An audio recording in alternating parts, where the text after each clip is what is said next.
Yes, people, and welcome back to Normski TV and the What's Going On podcast.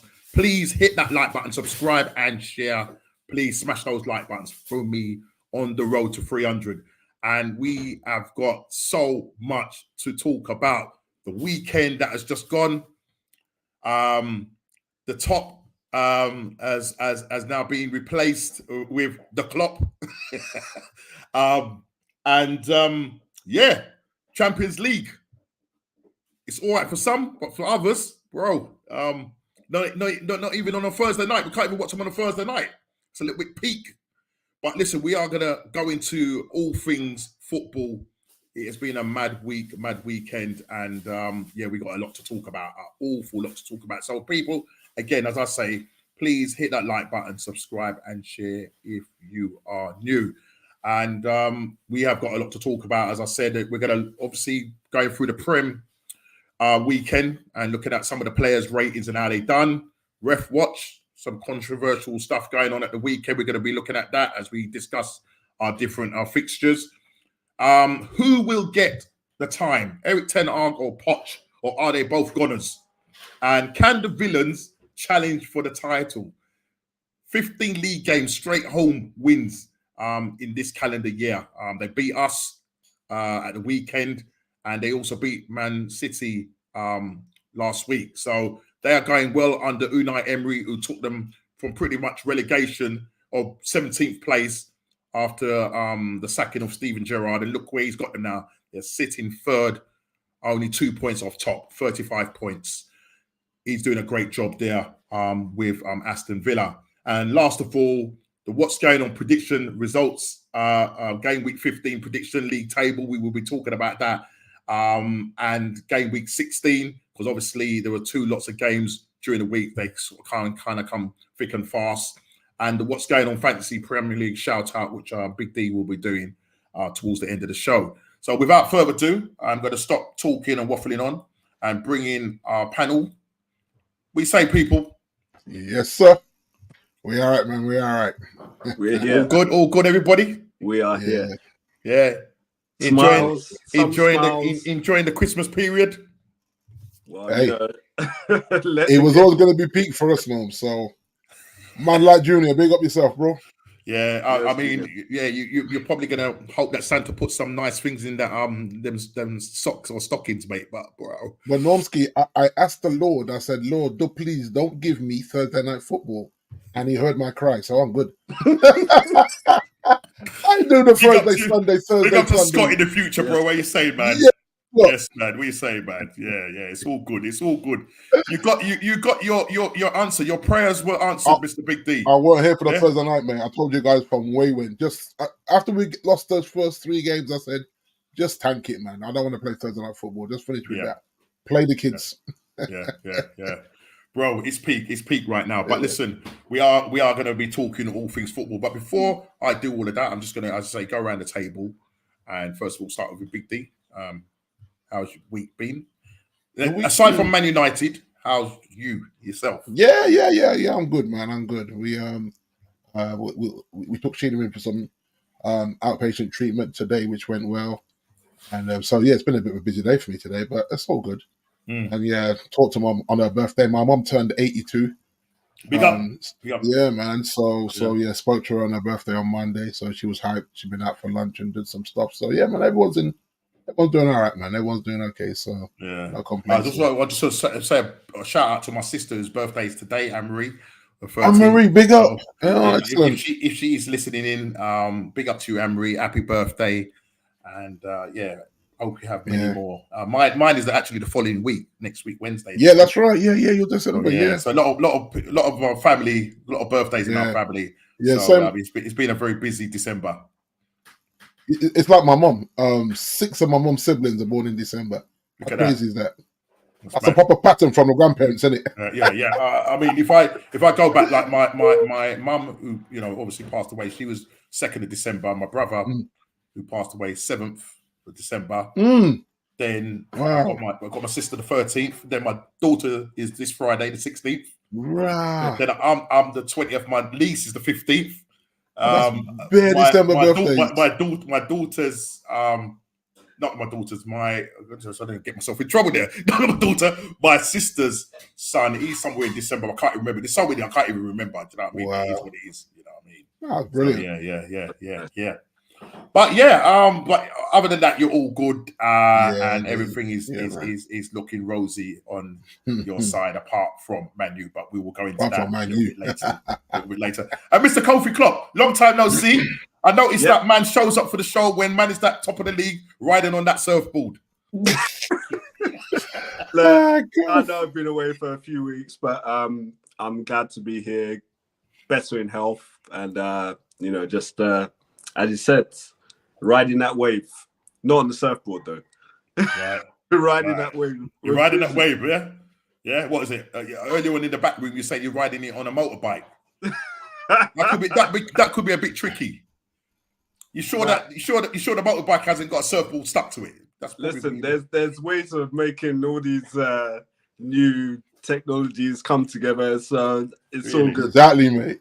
Really. Well, listen, but you're doing all right though. You're doing all right though. Of course, that's the main thing. You're doing all right. That's all good, man. It's all good. But yeah, man. As I said, people, we have got a lot to talk about, and we are going to be talking about it first. So let's look at your fixture first, Cove. Liverpool playing against Crystal Palace. Early kickoff on Saturday, 12:30 kickoff. And I believe now, this is your either 15th or 16th 12:30 kickoff. Man, they love giving what is it about that? This early kickoff? I don't know what it is. It's done on purpose, Cove. The FA, they're just trying to tire us out in some way.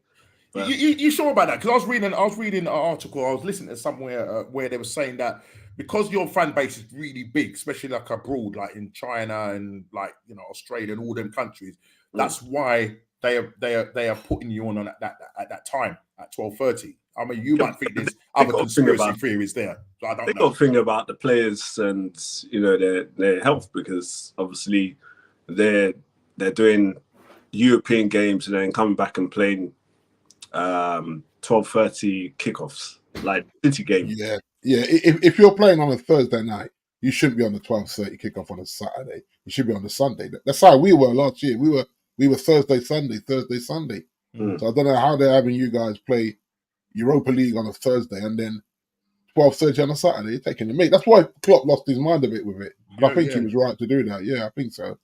He's right to do that. It's not good. We just add S. We just add S. So you say, bro. Man like S is there. What's going on? Hey, Junior, first, you Chelsea. Where's your dark glasses? Did you hear Klopp having a little pop at Chelsea's signings? Yeah, it was, wasn't he? Yeah. Rent free. Absolutely rent free. We will come to that. But first of all, June, I didn't know about that, mate. Listen, I hope you have a speedy recovery. Yes, June. You know what I mean? And I hope that everything works out. You know what I mean? Yeah, everything works out. I didn't realise. Take your time and heal, my guy. Yeah, exactly. I'd have to give you a call, bro. That's how you doing, my man. You know what I mean? Yeah, man. Long time no see, but you're in the house. Super Blues in the house from Scott Kirk. Super Blues in the house, yeah. Yeah, I mean, I was really expecting you to see them dark glasses, but you know what I mean. I'll explain. We'll explain why you ain't wearing those dark glasses. You know what I mean. We'll come to that. But yeah, so Kofi, let's talk about your game. All right, yeah, fair enough. It was an early kickoff. You guys come out 2-1 winners, but in that game, Crystal Palace for the first 40 odd minutes or so, they held their own, frustrated. Liverpool weren't really at their best.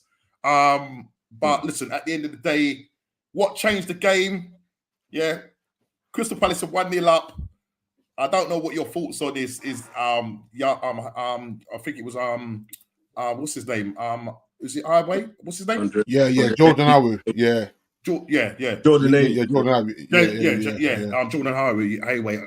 How do you pronounce it? He's Ghanaian, isn't it? He's Jordan Ayew. Yeah. Ended up getting 2 yellow cards. Now, obviously, the first one he got, obstructing the free kick and that, and he gets a soft yellow card there. But then to give him a second yellow card, that changed the game completely.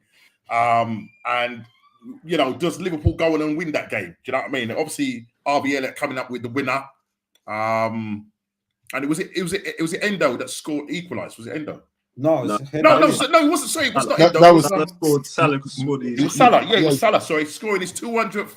Like Mohammed. Goal for Liverpool, 150 in the Premier League and 200. He has to be considered as one of the Premier League greats. Come on. Yeah, for I sure. don't know. I think so. What do you mean you don't know? Well, the thing is, he's won at least one title, hasn't he? He's won one title. Yeah. So and that's a hard thing to do. And then he's breaking other records, isn't he? So on top of the Champions League. Yeah. Well, I mean, he won 2 Champions Leagues, right? One. Yeah. Just the one. Yeah. I thought he'd won 2%. No, one.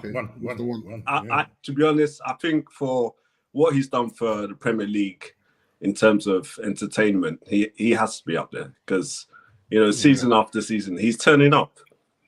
Yeah. But as I say, in that game, there was a couple of incidents in that game. And I said, Jordan, are you getting that second yellow, which I really do believe changed that game. I think, realistically, do you think that game would have ended up 1-0 or a draw? Well, you know what? I'd like to add to that and say, thank God we have Alisson Becker because he pulled off some saves. Listen, and, mate. The 2 saves in the second half, it could have been game changers, either way. And he's easily, for me, he's easily one of the best keepers in the world. You know what I mean? And for me, when you got that kind of keeper, I know it sounds crazy that he saved your bacon, but that's the reason why you got this guy. Because I feel that if we had someone like him, Alisson like him, with the situation that's going on with our 2 keepers, mate, there's no contest. Honestly, in the majority of the games that we've won this season, if he's not there, we don't win those games. Right. But is it? I know, as you say, you don't win those games. But I mean, he's had a couple of shockers in a couple of games I've seen him. Yeah, you can expect that from most keepers. Literally. They're gonna have like bad days, shockers, and it's part of the keeping game. But if he's consistent season by season and like 75% of his games, he's literally doing what he needs to do, then I have no problems with that. Yeah. No, I'm gonna say if you look at the keepers that play with their feet, that are good with their feet, should I say, they're all suspect to because they get so confident that they take a chance. It's like they don't always work, or a ball into the middle to a midfielder that's intercepted, and you're like, why did he do that? And he might have done that 10 times before. The hair was just saving you guys. Exactly, yeah, and getting player of the season, 3 seasons on the bounce. You know what I'm saying? So you can, like you say, you can't underestimate a top goalkeeper all round. That settles the back 4 as well. But the back 4 don't overthink their goalkeeper. So. But also, I've got to give shout out to Harvey Elliott because he came on and he took the game by scruff of the neck. He seems to do that all the time, and I think he's better coming off the bench and starting, because I think the times when he has started, he hasn't really impacted the game. But if normally when Klopp makes a change, he normally brings on RB Elliott and normally Darwin Noodles. Darwin Noodles is starting to start a few games starting more, isn't he? Yeah. But what is it about Darwin and his offside things, man? I mean, he's just needs to sort out his timing, man. Yeah. You know what? I love him as a player, but he's got to just tweak his game a little bit in some areas. And you can see in some of the games he's not always there, and then sometimes he just turns up. I think he should start. Yes, Craig. Yeah. But the thing is, Darwin can afford not to turn up right now. In a way, there's no pressure on him like that at the moment. Maybe if it was back end of the season and he's not on form, you're. But you see, if he don't turn up, Salah turns up. Salah don't turn up, Diaz turns up. Diaz don't turn up, Gakpo turns up. Gakpo don't turn up, as like what we saw. Harvey Elliott chips in. Harvey Elliott don't chip in. Trent chips in. You know what I mean? That you suppose like bare options, isn't it? Yeah, they got bare options. And I'd love that. I'd love that. The options that they've got in terms of attacking is just even Endo, who was like, listen, Endo, he's scored a couple of vital goals for you guys. You know what I mean? Endo. I was first to say Endo who, but then he's turning up right now. Yeah. But no. I mean, listen. Liverpool are quietly doing what they're doing. Yeah, they're not. The spotlight's not really on them. Like, you know, when it was between the tussle between them and Man City. They're just quietly doing their thing. And even winning that game, you know what I mean? As I said, they came from behind. Okay, the red card changed the game. So I'm looking at them saying, I know what you're saying, Kofi, that, you know, Alisson, if you didn't have Alisson in goal, it could have been a different outcome.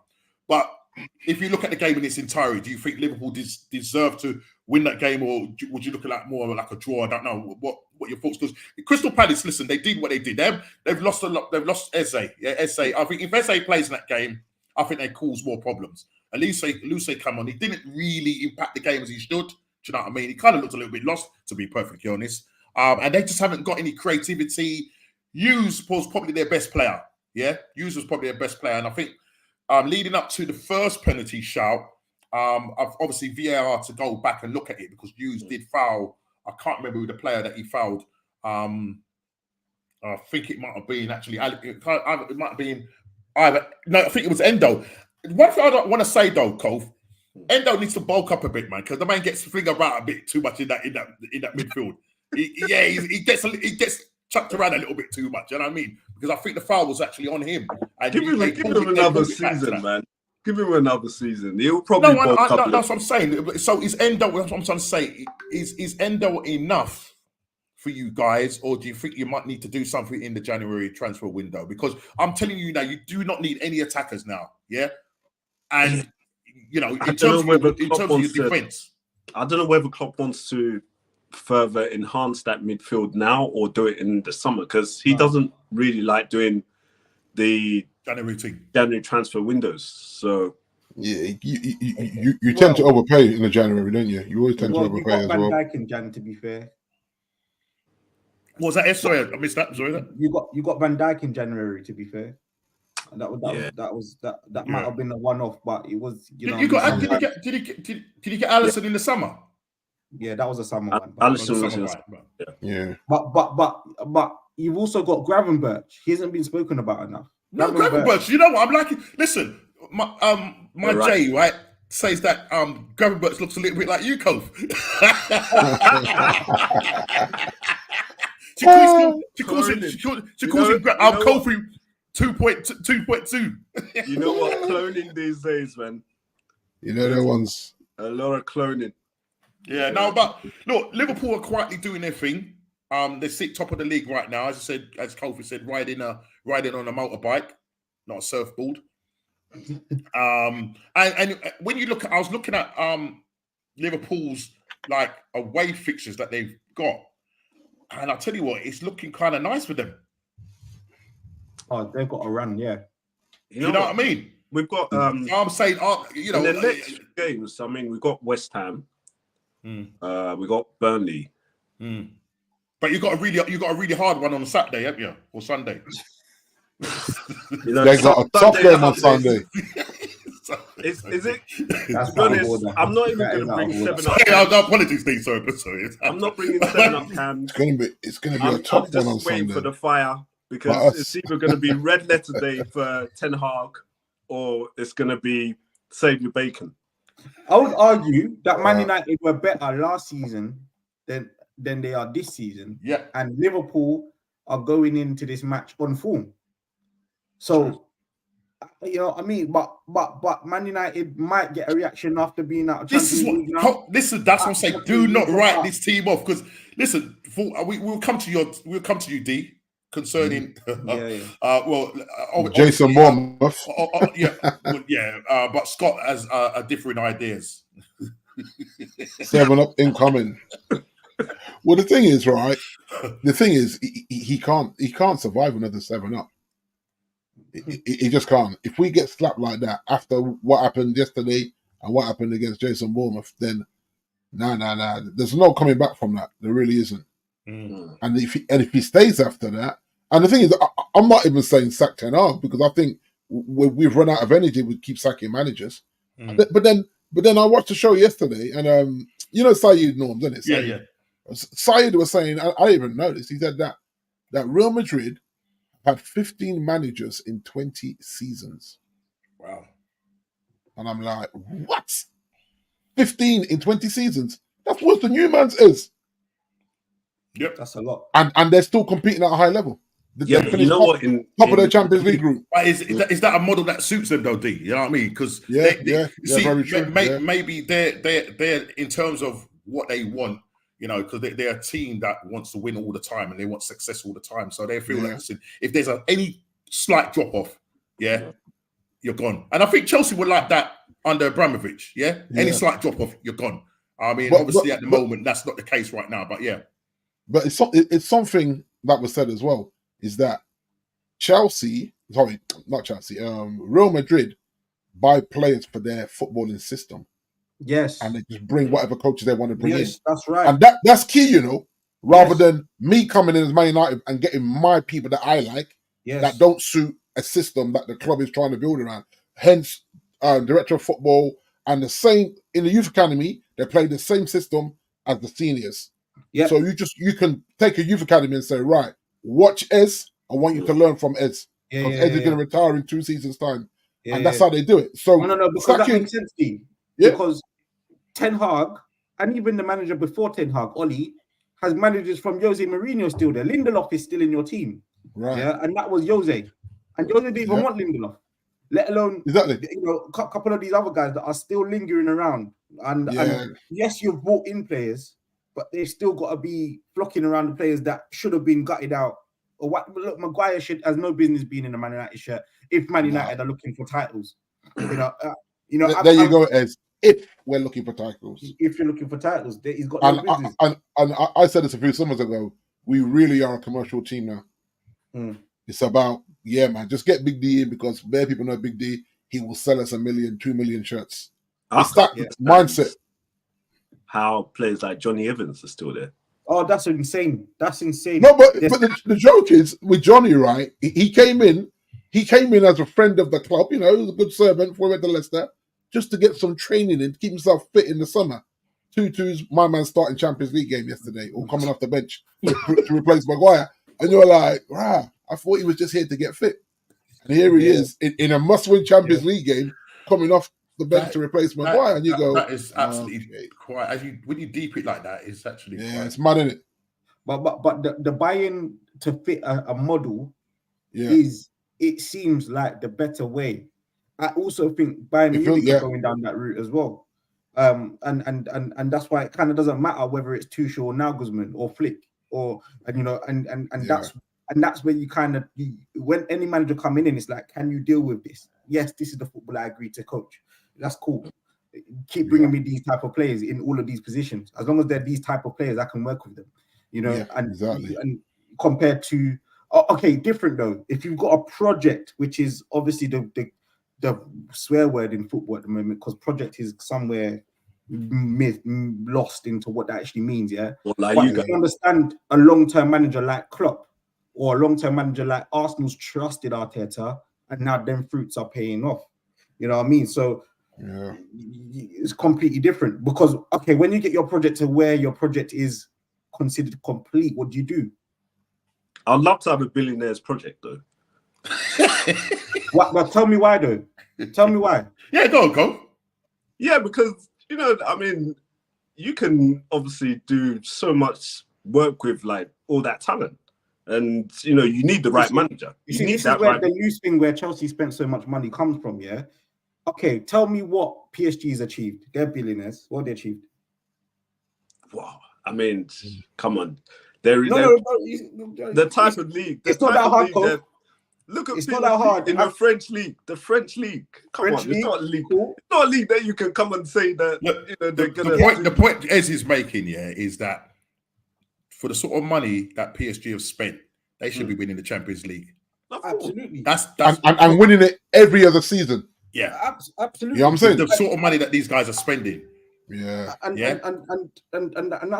that's my point. That money by itself cannot equal success. There is an element of money spent correctly. So City, they are a billionaire project, but they've done it in a way that the trajectory has been subtle, but it's there. It's spent right. You can look at the players bought and players sold and kind of go, cool. So Liverpool, I can understand you saying you would like more money to spend on better quality players, but actually, if it's just spending for spending's sake, you're not the model that Liverpool have, it works for you. Much more commendable. Yeah, you haven't spent that kind of money like Man City, like Chelsea, and you're sitting currently top of the league. Okay, you know. Yeah, I hear what you're saying. It's kind of more of. I mean, I would love to have that kind of money. No, but the thing to spend that kind of money. I ask myself, if Klopp came into Liverpool and FSG were not, or we had like billionaire owners that could just they are billionaire. They are billionaire. No, that could just chuck in money anytime, any transfer window without even have to think about it. How would the Liverpool team be, and how would we have done in terms of trophy success? Maybe worse off.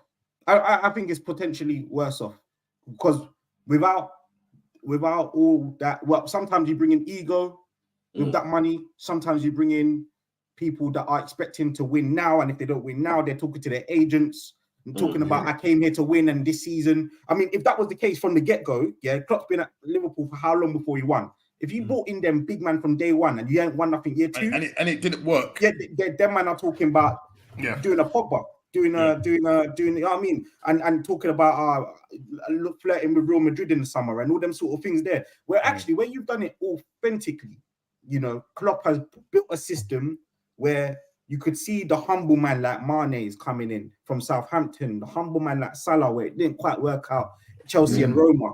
You know what I mean? And Van Dijk coming from Southampton and just slowly plucking.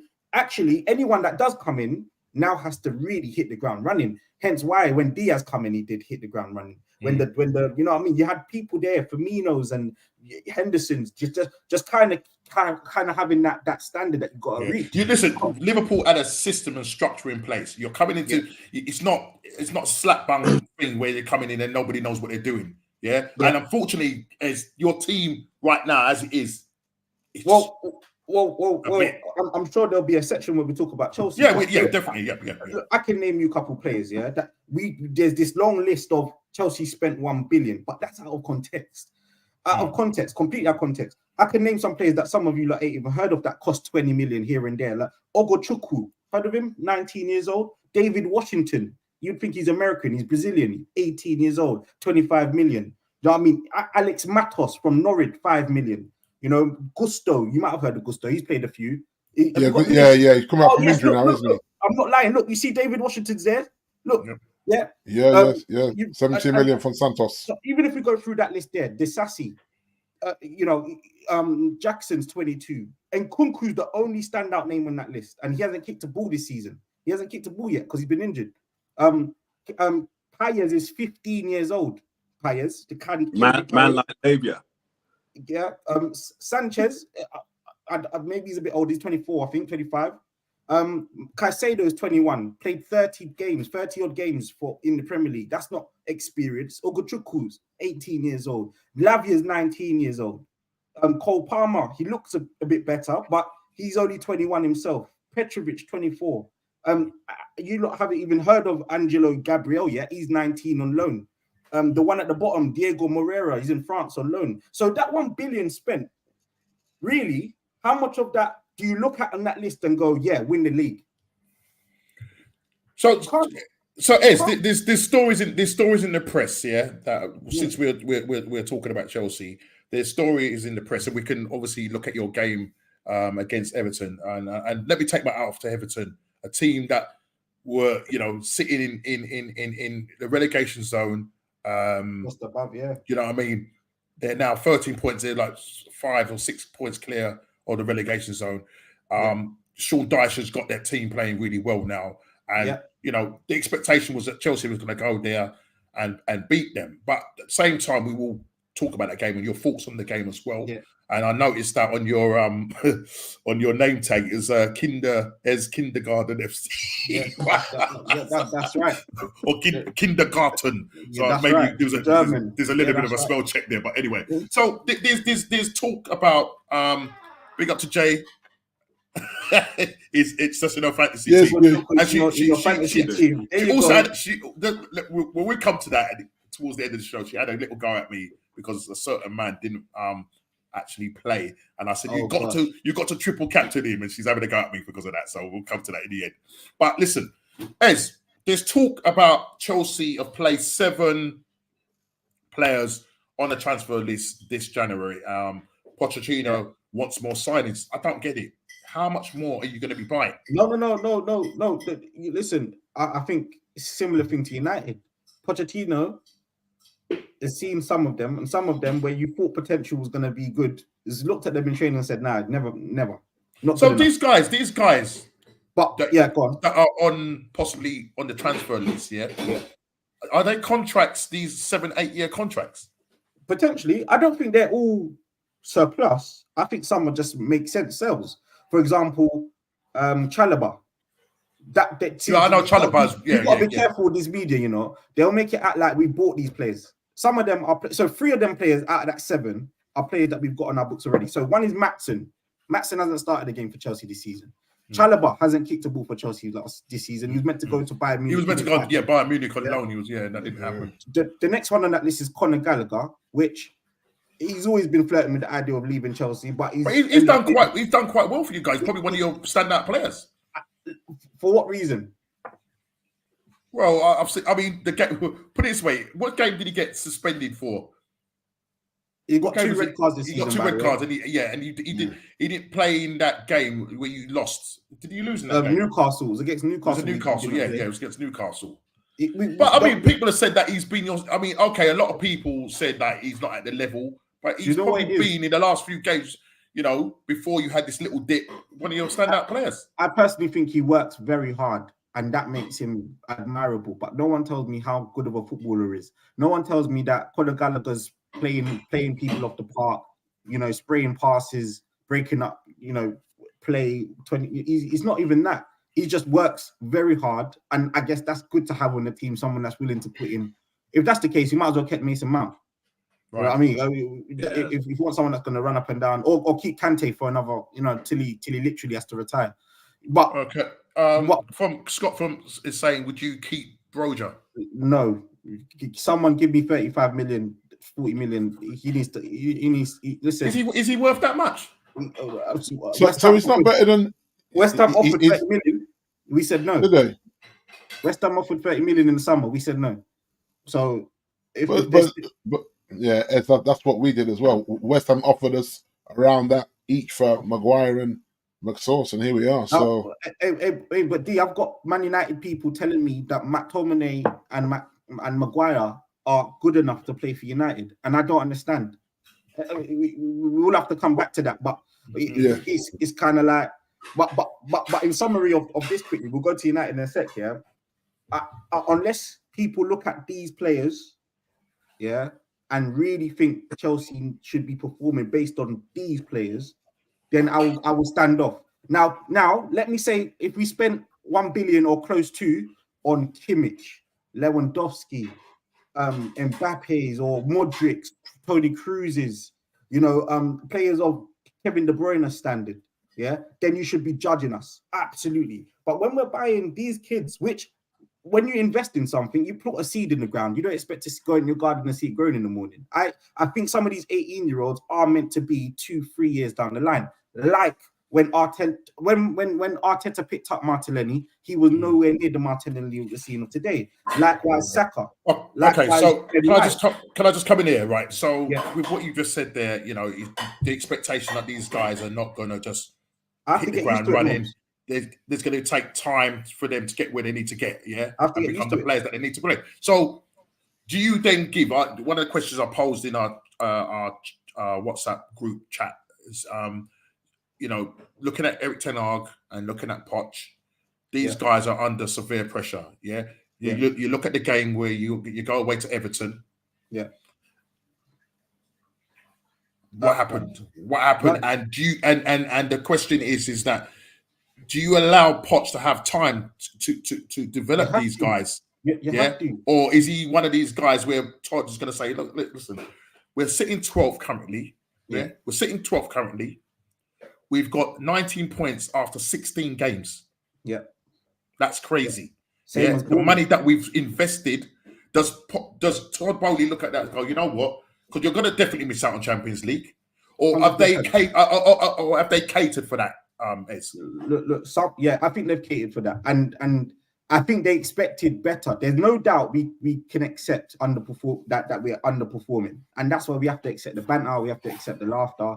But it will be ignorant to look at players that haven't played more than 30 games professional football. Some of these men have not played 40 games professional football. Enzo Fernandez played 16 games for Benfica before he came to Chelsea. Do you have a director of football? We have a director of football, yeah. We have a joint thing going on there. All right, okay. So if you're looking, all right, I know you've got to get young players, and I think the balance right now is kind of more youngsters than there are experience in your club. Yeah. So shouldn't the director of football, because it seems like it's Todd Bowley who's just got all this money, just thought, right, I'll just get anybody in. This is where I think the spending has gone wrong, and now you're counting the consequences of it now. Because right now, consequences. Yeah. I think they will tolerate it as long as these guys are not in a relegation scrap. And from here, there needs to be progression. It's different saying, it's a project, give them time. But can you see the football getting better? Can you see these players growing? And if they can't see that, then of course the project needs to be reassessed. Now, if you can see the performances are there, but the results aren't, then you give it time. Of course, I think you could see that with Arsenal a lot of the time. The performances were there, the results wasn't.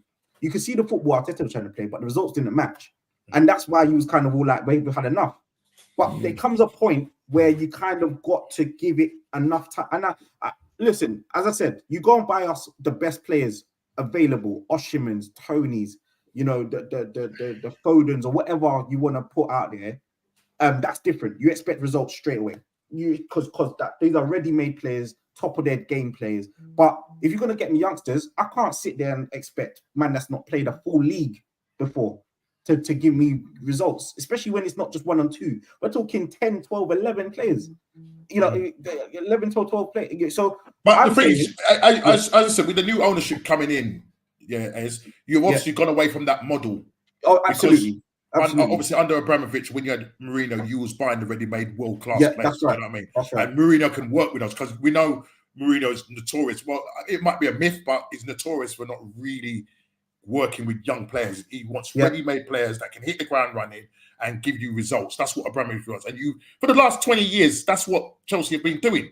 Yeah. But now you're in this situation now where you're not used to this whole new model. It's tough because I'm trying to make logical sense of accepting that I'm not. And the fans, and also the fans giving time to Poch, and that's why I think he might be the closest club that can relate to this, where United have had glory days, and now they've fallen away for so long that you kind of don't want to accept less, but you kind of have to before you will get back to some sort of closer to where you should be. Yeah, and in a way, if the club have a genuine plan to buy the best talent, so that in a few years these guys should be, if the trajectory is right, should be considered close to class. Let's not say world class, just class players.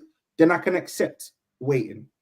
And I have to accept that. And that's going to mean going to Everton and losing 2-0 sometimes because these men are just not ready yet. If they were ready yet, it wouldn't be a project. It would just be like, these men are just ready to go. It's not a project then. You know what I mean? Yeah. But then can you accept that Bowley should have kept like Tuchel? Because absolutely, but I don't think he sacked him for football reasons. That's from both sides. That's been confirmed that it wasn't. Yeah, it's been a fallout, wasn't it? It was a they fell out over. Yeah. If I'm not gonna lie, if someone's bought the club for £4 billion, you listen when they speak, man. You kind of have to get in line. Or if it was for football reasons now, albeit that's a mistake. Even if you have different views on football, but I think it was different views on outside of the structure of where they were trying to take the club, and Tuchel probably felt like he had high ground because he just stuck with the club during a sanction period, and I think Tuchel wanted certain things demanded to him that these men weren't really willing to get, and there was so it was more that it wasn't to do with performances, it was to do with whatever that was. And I guess, listen, if someone buys the organization that I work for £5 billion, £4 billion, you have to fall in line, innit? You have to fall in line, even if it's for a little while. And Tuchel just weren't willing. And I guess that's where they agreed to disagree, and they went their different ways. But of course, as a fan perspective, oh man, what we'll do for Tuchel now? Absolutely, you know what I mean. If something could have been sorted, you start to think, could that have been sorted out? Whatever was wrong. But we have to accept that. Personally, I feel that with Tuchel, he gives the kids. He will shape like all the kids to where Chelsea really need to go. But Poch, Tuchel was good. No, but Poch, but we know Poch is good with one of his things. He's very good with young youths. So I think you can't throw that at him to say that he ain't good with youth. I just think you've got a situation here where you've got too many youths, inexperienced, and people are saying that some of the fans are getting a little bit like you're making too many excuses. Like he come out and said after I can't remember what game it was that they were tired, that the players were tired. Yeah. In a way, Poch has these players respect, whereas Potter didn't. They were calling him Harry Potter last season. Yeah, they had no respect. You know what I mean? Even some of these youngsters were calling him Frank, Fat Frank. You know what I mean? They had no respect for them man. But when Poch speaks, these men do get in line, and as much as they're not fully performing, and you can see the inexperience. They don't know what to do when they go 1-0 down sometimes. You can see it against Tottenham. Tottenham were playing at the halfway line. We couldn't find a way in for 20 minutes. You know what I mean? You can see it against City. We score, they score. We score, they score. The bouncy yo-yo football. You can see the inexperience is there, right? So Poch has he is instilling principles. He is.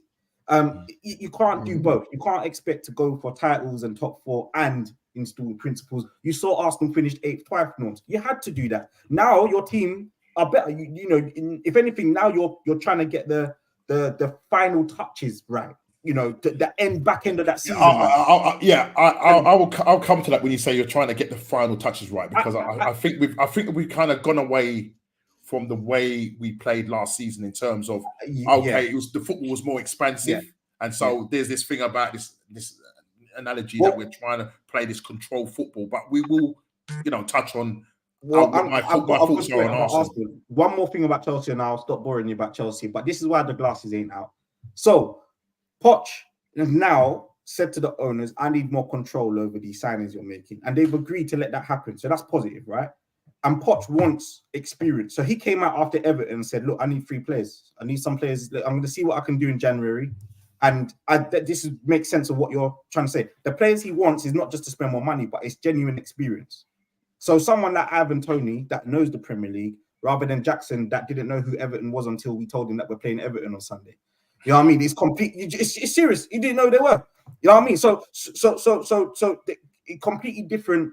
When you say we're going to Everton and it's a Sean Dyche team, some of these men have no idea what that means. Sean Dyche is they beat Newcastle badly, 3-0. I think they beat Newcastle, 4-0 or whatever it was. You know what I mean? So give him 3 players that can genuinely teach these men, as well as stand up to the weekly, day in tasks, not just match days, in training. Think about it. You come into training at the moment, who do you see? 5 men that are in the same position as you, haven't been in the country probably, haven't been in the league twice. I can't believe they're playing for Chelsea Football Club because they've just come from somewhere in Norway or something. So coming into training, think about it already at City. Doku comes to City, he sees Foden, Haaland, Bernardo Silva, Rodri. Doku understands the mandate straight away. These men have a routine. These men know what I'm going. You know what I mean? Same if someone came to Arsenal now, even Saka would be able to say to the new signing, listen, this is how we do it. This is how we need to, prepare ourselves. At the moment at Chelsea, they also knew that they're still trying to work out what the routine, the schedule is, what's going on. So that, that's what I'll say. If you can bring some experience in, right? We've done it 2 extreme youngsters, 2 extreme. Bring some experience in, and maybe maybe there might be a little bit more balance to some of the performances. So despite obviously the turmoil that your club is going through at the moment, you would give Poch more time. Absolutely, right? Because it won't make a difference. You could bring Pep. Even if you brought Pep in tomorrow, the most you'll see is a little bit more structure, but you won't see the results because these men just don't. They haven't been in front of the goal enough to know what it's like to be in the. It's easy for us watching football. Yeah, we're at home screaming for our teams. But how fast-paced this Premier League is, there's a reason we call it the best league in the world. There's some of the best players in the world come to the Premier League and like, wow, the Premier League is a different level. You know, and they're good, crop of the crop, you know what I mean, players come to the Premier League and it's a different level. So some of these players need that time. And therefore, I have to give Poch the time. I don't think he's the one to take us all the way, but he will be the one that at least put principles in place for whoever might take over has time to continue and take it maybe to the next phase. But obviously and obviously you're saying that from your perspective, but we don't know what the owners are thinking, how top goal is thinking. So I suppose one of the questions that I said to you is who will get the time? Would it be Eric Ten Hag, D, or I don't think Ten Hag will get time. D will tell you more, but I think Ratcliffe might be. I'm just kind of thinking. But what it is I'm just kind of thinking about the money that has been spent, the amount of money that has been spent, the fact of where you are in the league. Fans are starting to call for Poch, his head. Yeah. And he's starting to come up with it. And some fans are getting riled by some of the comments, post-match comments he's making and that. So all of a sudden, when the fans start, because I know with the Chelsea fans, once they start to get a little bit restless, the owners tend to go, we need to push this button. But this is his first season, right, Ed? This is Poch's first season. See, this where the fans, right, and this is the problem that we have, Norm. That we went through such a long period of always winning something that there's no humbleness to say, okay, this is a circus right now. This is down. He's still managing players from 2 or 3 managers ago. Give him time. Because if you look at Arsenal, I would say half of the fan base wanted Arteta gone. Yeah, maybe more. Two seasons ago, maybe. They wanted him gone, and he was still dealing. There's definitely been a turnaround from last season. Absolutely. And he was dealing with characters that weren't his players. Aubameyang, and that's what I said to my brother earlier. We were just talking. I said that you have to remember the players he's had to turn to now were the players he was trying to ship off to West Ham in the summer. in Maguire and Slabbage. So you look at that. You look at the Ronaldo drama. Because remember, Ollie didn't want Ronaldo. A lot of people, because you got these I call them Ollie sexuals, where they just in love with Ollie, regardless of what he did, right? Ollie never wanted it, and the club just said, basically, Alex Ferguson said to him, under no circumstances can you go to Man City. So Ollie didn't even. I don't think he even had a conversation. It was like Ollie was like a child, say, just stand in the corner, big man is talking. And when we talk, we'll let you know what we decided. They decided on Ronaldo, and that got Ollie fired, trying to accommodate a player he didn't want to know, because don't forget he pushes Martial to the left, and then he takes a number off this one, and he's having them. It was all, what are we doing here? And so you look at Ten Hag, and I think he's made more than enough mistakes here. But to fire him now, I just think, for another interim? What's the point? We're out of Champions League. We're not going to win the Premier League. So why are we firing him? But D, even if you get in an interim, like the situation with Rangnick, and that kind of went pear-shaped because he came in as an interim. Strange. Even though I think the plan was for him to become the director of football. And in the end, and they changed their mind. They changed their mind, and then the whole. Well, it's interesting because someone asked me, did the board change their mind, or did Eric Ten Hag want his own way? Which is very interesting, because I actually think, as much as he exposed some stuff that they was a bit embarrassed about, I think they knew that him as director of football was the right thing to do. Absolutely. And they, because remember.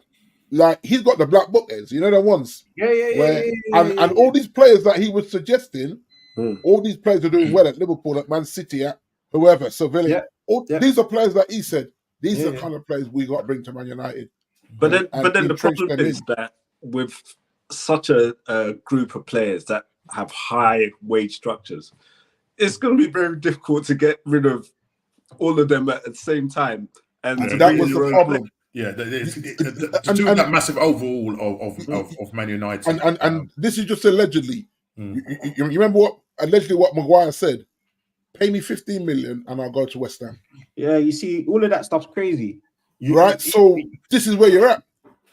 And when things like that happen, if Ferguson was around in management days, that comment there would see him in under 23s. Exactly. That comment right there. Listen, I remember when Pogba drops him immediately. I remember when Pogba tried to say that he should be starting ahead of certain man. Yeah, see you later. Free to Juventus. Free transfer to Juventus. See you later. Because you see when Ferguson was asked about that, he actually said he didn't want Pogba to go. But he said Pogba didn't want to wait. Yes. Then he didn't want to wait his turn behind Scholes and them mans. He was like, no, I need to play now. Because he's trying to get in the French team as well. And he knew he wasn't going to get in the French team. He wasn't playing. So I actually see it because people say, oh, yeah, he was a virus then. And Fergie got rid. Fergie did not get rid. Fergie said, I can't guarantee you first team football every week. Yep. He said, you are going to get minutes, but you're not going to get the minutes you think you're going to get. So I look at that and I say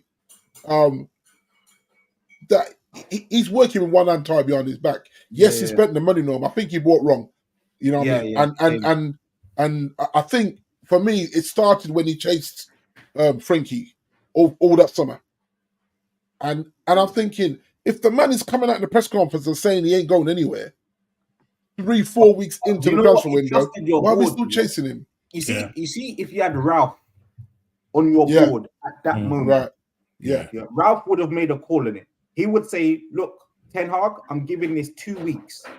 Exactly. And we're going to press for 2 weeks. If the answer isn't yes in 2 weeks, we're going to plan B. And plan B is going to be suffice. You know what I mean? You have to. You look at it as we want to Cody Gakpo at Liverpool.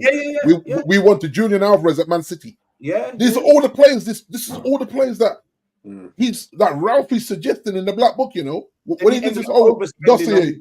Anthony, right? Because you have to remember. You see, Anthony was 40 million cheaper in the second week of the window. 40 million euros cheaper. Are you mad? This is the other thing. He was on 20,000 euros a week at Ajax. He came to United, 200 grand a week. How do you get the £180 pay rise when you ain't done nothing in football? And these are the mistakes we constantly keep making. So even now, you try and sell Anthony. Everyone's like, oh, he's on 200k. But if we flip this back, I think whoever was on your board that made the decision about Ralph, that needs to have answers, because you've got to think about it. You didn't even try and go for Kane. Now, there's no reason that Man United shouldn't have, even if you didn't think you could convince him. You had to try. You had to try and Kane. He never wanted to go to Germany. Trust me on that. He wants the record. I know he's a top. He never. That's what I remember how you and Jason quoted me in the summer when I said, if PSG have offered Rashford 400k a week, sell him. They were like, nah, D, that's the going rate. Nah, relax. No. Because I'll tell you why. Is let me land. He was right. They were going to overpay for him. In PSG. So that money. So I think we may have got around 100, 110 for Rashi. I'm not even speaking to Daniel Levy. I'm speaking to the owners of Tottenham and saying, listen, Daniel is a hardhead.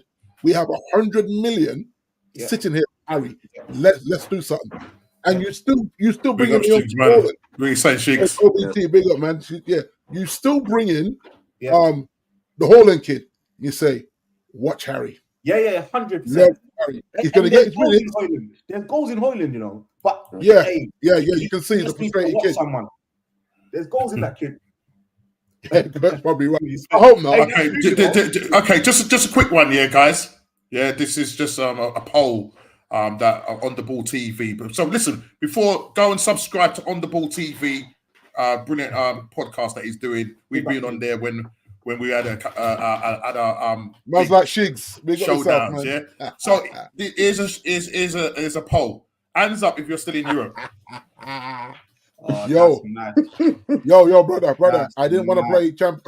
If you was on earlier, you'd have heard me. I prayed to the Lord and said, "Do not give me Thursday night football," and He answered my prayer sheets. I don't care. I don't want to be in that competition. Get it? Not only that, right? Because we're going to be in that competition to get spanked by Liverpool in the final. What's the point? Even worse. Would you even get to the final? Exactly. There you go, man. Speak the truth. My Lord. Would you even get there? Because the teams that have come down are decent. Yeah. The teams that have come down are decent. Yeah. Big up anyone to start. Don't know you, but listen, subscribe. Big up to you. Yeah, Levy.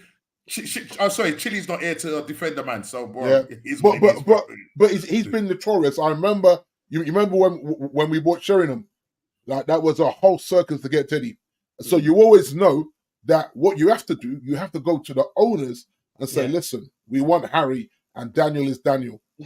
And talk to your chairman or whatever he is and say, Man United want Harry. They got a light 100 mil burning a hole in their pocket. And I think we get that deal done. I do. Furthermore, I reckon you would have moved on McTominay. You would have moved on Maguire. You wouldn't have moved on De Gea. You would have kept him. I reckon the whole Sancho situation would have been done now because the director of football would have told Ten Hag, listen, it's he'd have brought them in. Or we're not. He'd have brought them in. Yeah, for a sit down. Absolutely. This is a standoff. I'm above both of you in a way. $350 a week is. And he just But then the thing is, do you blame the priority for not getting Harry Kane first before someone like Mason Mount? That's it. Exactly. Well, that's Madison's available. Madison's available. Yeah, exactly. So if you just say we overspent on, if we overspent on Harry, because people have said 100 mil still overspent, but you know what? Trained and proven. Harry's not goal shy. Even when Spurs were awful, Harry was not goal shy. So I look at that and say, okay, 100 million would be a little bit of an overspend. But then you say, forget Mason. Leicester got a bad boy there that can do what he can do. And you offer Leicester whatever you offer them. They're taking the money because they can't afford his wages in that lower league. So you look at all these things and you say, if he was a smart club, we would have gone Madison.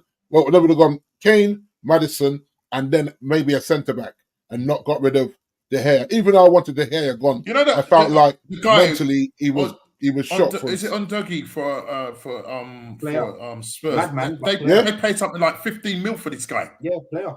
What a player! And this what a proper. That's what I'm saying. Sorry to cut you, D. That's what I'm saying, Kofi. Having all these billions and that doesn't mean anything. Yeah.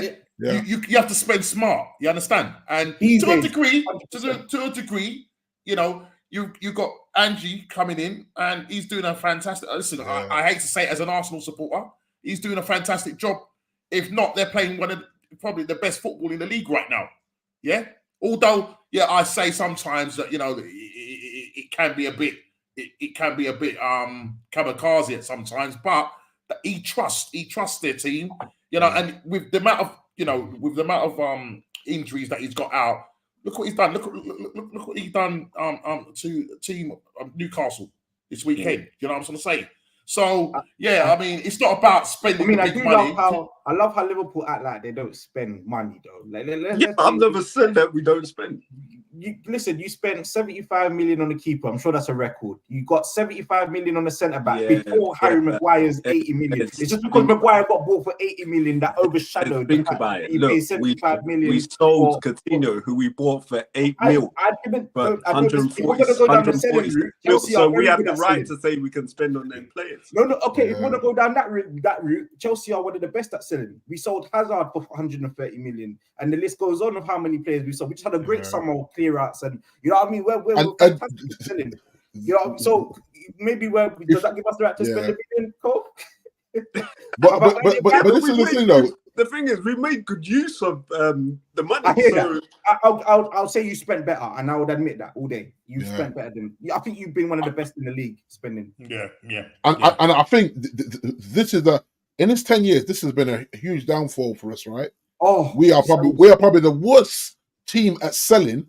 Yeah. But we have the biggest wage bill in the world. I think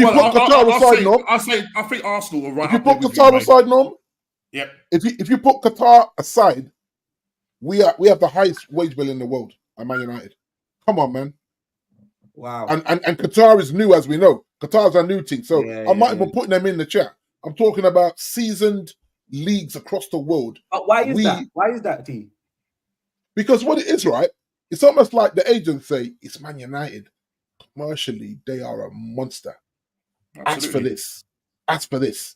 So players come in and say, agents come in, he's looking around 230, 250 a week. Right, the show's going to get good now. Look who turned up from the cotton field. Yeah. Look at him with his hat on and everything. Man's cold with his hat If you want to see the throw, man, look. Man out there looking like Father Christmas and thing, you know what I mean? The black big up to Chile, man. Welcome back, bro. You're saying, I know you just come back from the cotton fields and all that. I hear that, bro. And Masters let you go. So, yeah, man. It's all good. I don't know if you let me go. I kind of escaped. I'll probably have half a foot next week. You know, he just chopped it off. You're good, Chile. Richard, Richard, good, R9. I call him R2 now. Yeah? Not R9, R2. I told you about this man. I told you about this man. Give him a coach. He was going to give you goals. Give him a coach. Give him a good coach. Yeah, listen, I was bringing up apparently he was playing with an injury as well. He had pain in his groin or something. And he was saying that every time he kicked the ball, it hurt him. Look, someone like Conte don't give instructions to his strikers, you know. All of his strikers, Conte, are instinct strikers. Lukaku's, all of them, man, they're total instinct strikers. Now, but Richarlison, give him instructions. I've seen him for Brazil. That's right. Yeah, he's a good player. He will fill that gap for you, Chile, 100%. And he's proven that anyway. Some good goals against Newcastle. Yeah. Hopefully you get a few more. I'm trying to get Colford to say he's on a crest of a wave, and he wants to say. I was about to say, Scott, aren't you on the crest of a wave? Oh no, you're not, are you? I know that Ez is fuming inside what he's seeing at his club, and the same with D, man. I don't know what's going on with them two giants. I don't know. Man, I'll just sum it up. I need to get used to it, and it will be like this for another couple of years. I won't accept it, but I will have to get used to it in reality, or I'll lose my mind. I can't watch any football. So, I mean, something I heard on one of the other channels the other day, where fans were calling in and saying, "Just get relegated," and they'll sell up. I said, man, what is that? What kind of plans that ain't no good, right? Man. And I'm like, come on, man. And when you fan base talking like that, you know it's peak. Nah, when just get relegated. Chelsea are spoiled. And in the way Man United are, especially if you've watched under Fergie, we're spoiled. So Chelsea had the sugar cash influx of Roman, where it was just all a game for him. And now we've got guys that probably still learning on the job. So it's kind of like, but we can't just go around sacking managers when we ain't got even the players that are able to even handle that transition. Yeah, I mean, you need someone like Poch to really manage coaching them. And as I said, he might not be the one to take them to titles, but he will be certainly implement principles to get them ready to compete. Yeah, that's that. And this is the thing with Eric, right?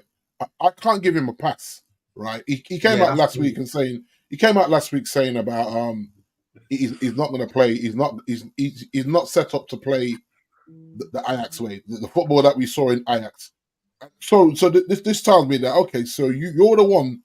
I think he's the one that pushed the trigger from Ralph coming in to get some governance as a footballing. Remember, we had a banking director of football, not a footballing director of football. So Ralph is there as a footballing director of football. You don't like the dossier. Some say he didn't even read it. All the stuff that he had assessed with that United squad before he got turfed, they reckon that Ten Hag just put it in the shredder. Allegedly, I don't know if that's true or not. And remember, he had the black book there, with all them big man names in it. And these big men weren't even big men as they are now. Like, you know, I look at Gakpo for Liverpool, I'm saying, yeah, Gakpo's a handful, man. He gets goals, he works hard. They're the kind of players that I want playing for the badge rather than playing for the money. Because I know Gakpo ain't on no 300k a week at Liverpool. Yeah, I know that for sure. Yeah, you know what I'm saying? He had words with Van Dijk, and Van Dijk said, "Yeah, you're coming to the right club." Yeah, exactly. Right. So, and as much as we had a Dutch manager, so that showed you that a Dutch manager couldn't convince a player like that to come this way. You know what I mean? And then obviously your Dutch players. That's what I'm saying. He probably looked at it because listen. No, but he's looking at some of them wrong. So again, and a trophy. We finished third in a trophy, so it's not like we were 10th or 12th or 12th. Well, you know what, Norm? Our trajectory could have us going 12th at this rate. You know what I mean? You know what I mean? It's peak, and I look at a petulant captain. You have to remember, leaders, they're important. We got a petulant captain, so we had a dozy captain that got stripped, that couldn't get in the team, who now was starting until his hamstring yesterday or whatever. I think he pulled his groin or whatever. Player of the month. He's the best defender in the league. Well, listen, if you think about it, they won player of the month, best goal of the month, and manager of the month. Manager of the month. And then what happens? The Premier League was put 3 past there. Yeah, but that happened to Ange as well, and then he got all them injuries, and then they went on a losing streak. Curse of the manager, innit? Curse of the manager. And sometimes I'd rather we not do that in the season. Forget about this. Just wait to the end of the season. This is the player of the season. This is the goal of the season. This was the best averaging player for all the months of the season. So you don't get players distracted. Let's say we win this weekend, handsman. Yeah. Now, the Ten Hag get that red. What handsomely? Because this was said to my brother earlier. No, this 5, 4, 5. Wow, 7. Kofi, that's big. If it's over 3, and we don't even get a 1 to make it a 3-1. If you lose 3-1, well, you could get 1 in the second. I think he's fine. I think he's fine. Right. But if we get spanked 5, 6, 7, the fans won't have it. The fans will tear down Old Trafford. That's a nah. Because you have to remember, Kof, you are our biggest rival. Who have you got this weekend, D? And big up Liverpool. AFC Tottenham. We got Liverpool, man. You're away to Liverpool. At Anfield. Right. It could be another 7. It could be another 7 up. So I look at the Bournemouth game. Bournemouth ran us ragged. Listen, mate, that's tough. They ran us ragged. And the bad thing about it, you had most of the possession. This is the crazy thing, but you didn't know what to do with it. And then I watched Bournemouth, and I could see how this guy has got this team just organized. Organized, yeah. You look at Man United. It's just like individuals on the pitch, and it's like, what are you doing? I've looked at all the games this season, and I think only 2 games for just periods, not even for the whole game, where I can actually say, I can see what we're trying to do in our build-up play, in actually keeping the ball. Because something me and Jason talk about all the time, the way we don't keep the ball. And Pep mocked it. He mocked us, and he said, "Why would you buy Onana when you lot can't keep the football?" No, but it's because Ten Hag's football at Ajax is completely different to the football he's playing here. Completely different. Because he's telling you. What's the personnel from the Ajax team to this team? Chile. Yeah, but if you think he's spent 400 million in 18 months, that's the thing. This is his squad, pretty much.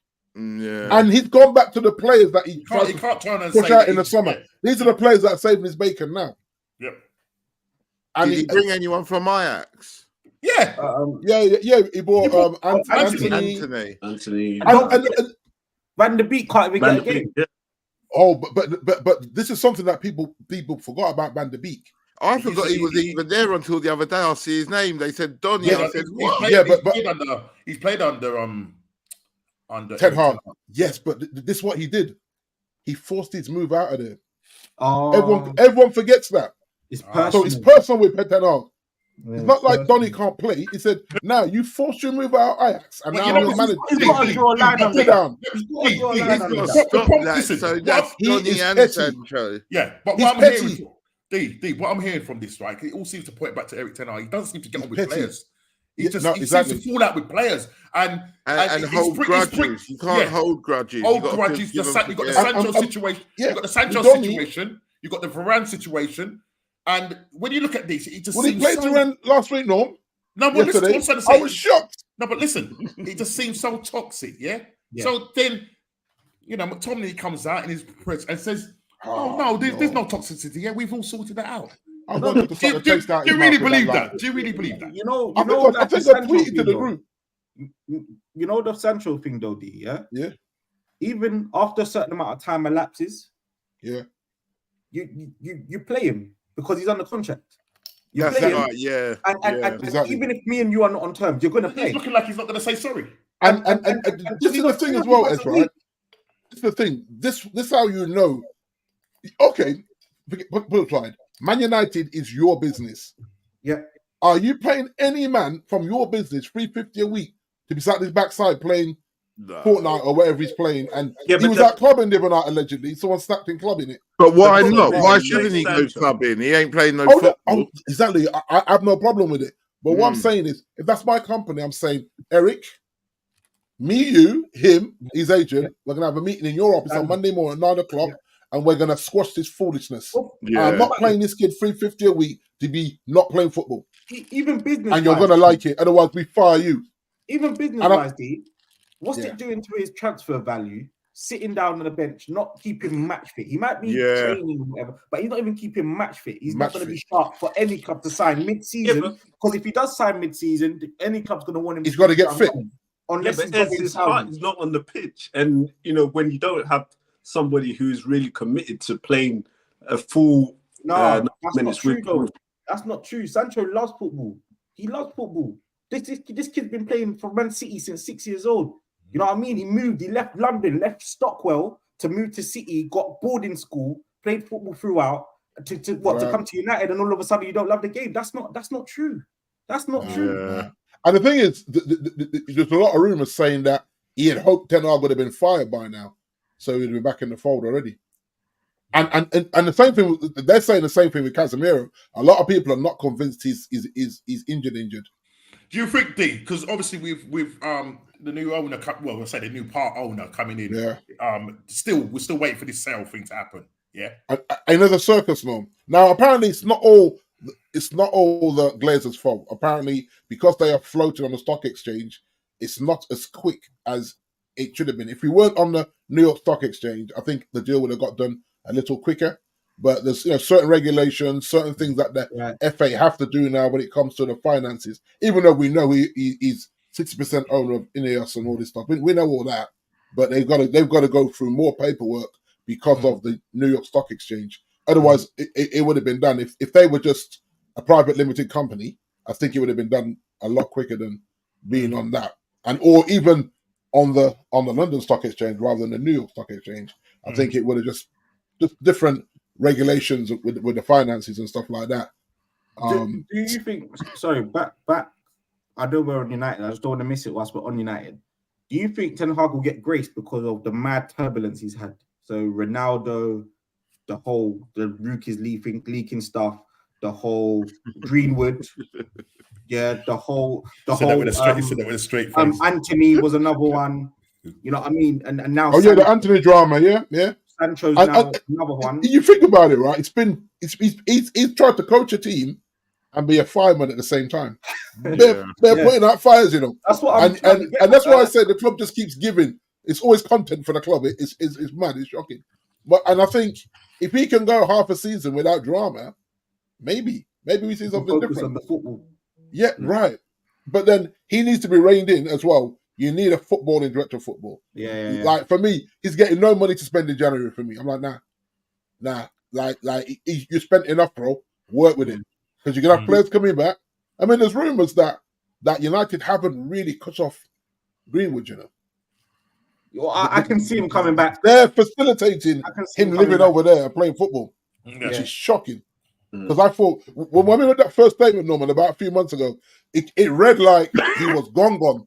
And then a week later, the other statement read like, no, he's on loan. What are you on about? No, he's still our player. You're like, is he? And that's a madness United do. That really is a madness that United do. I think there's an outside chance he'll come back. That he might come back. I mean, the thing is, right? He's actually our best striker, back. You know. You imagine, he's our best striker out on loan. Hands down, our best striker. When it comes to finishing with both feet and just the pace, everything, Greenwood is our best striker currently with the crop of strikers. But Højlund, you spent 71 million on this guy. Hasn't he really 20 hit the years ground old, I know he's 20 years old, mate. 20 years old. Listen, Højlund's a baller, man. He's a baller. You can see that he's a kid. If you see the Champions League goals, Norm, if he could convert that Champions League form, even though we're out of it now, to the league form, but it's too. Remember, Champions League football is so different to Premier League football. Yeah, I accept that. And he just hasn't adapted to the Premier League the way he adapted to Champions League football, which is weird to a point, but not so weird. And I think because he's still yet to get a Premier League season. What do you expect? You know what I mean? But that's what I'm sort of saying. There's no way, Norm. A club that Man United should have hung their hat on a 20-year-old kid. Yeah, that's what I'm saying. We're embarrassing. Yeah, we're embarrassing. Liverpool would never do that. You lot would never do that. That's when Arsenal done it. They hung everything on Saka, man. No, but Saka wasn't through the middle. He went they brought him through, and since he's come through, he's their main man. Everything depends on him. Yeah, but off the wing, though, they played him until his kneecap fell off. You know, there was, yeah. He definitely was able to play. I knew he couldn't come through the show without digging about it. We brought this kid in. Højlund over Jackson all day. There you go. There you go. I think, as you said, D, if he plays in any other one of ours, if he plays in any one of our, got a hat trick in the Premiership against the mighty Spurs, man. You got to be hating on Jackson. No, but I'm sort of say, if Højlund played in maybe any one of our, it's crazy, isn't it? I'm telling you, that's what I'm saying. He goes to Arsenal, he goes to City, he goes to Liverpool, and plays through the middle. He's scoring goals. Yeah, he backs. Yeah. Because you have to remember, he hasn't got. It's only now. You remember when he forced Rashford over to the right hand side? Yeah, he did it to force him to cross the football, and Rashford was fuming. I mean, he called off sick yesterday. He didn't fancy Bayern. He called off sick, and so did Martial. They both called off sick. How many players are not on the phone to each other? Crazy, man. This is crazy. They both called off sick on what's today? Wednesday. They both called off sick on Monday. No, on Tuesday, not to be involved on Wednesday. Probably chilling. No, with on Monday, sorry. Not be involved on Tuesday.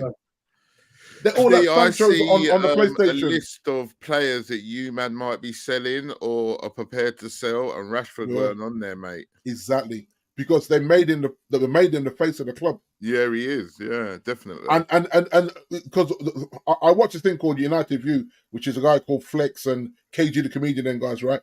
Flex and KG have access to Carrington for training, for the press conferences. They were in the pressers, and they said that whenever they go to Carrington or to Old Trafford, said Rashford is the man.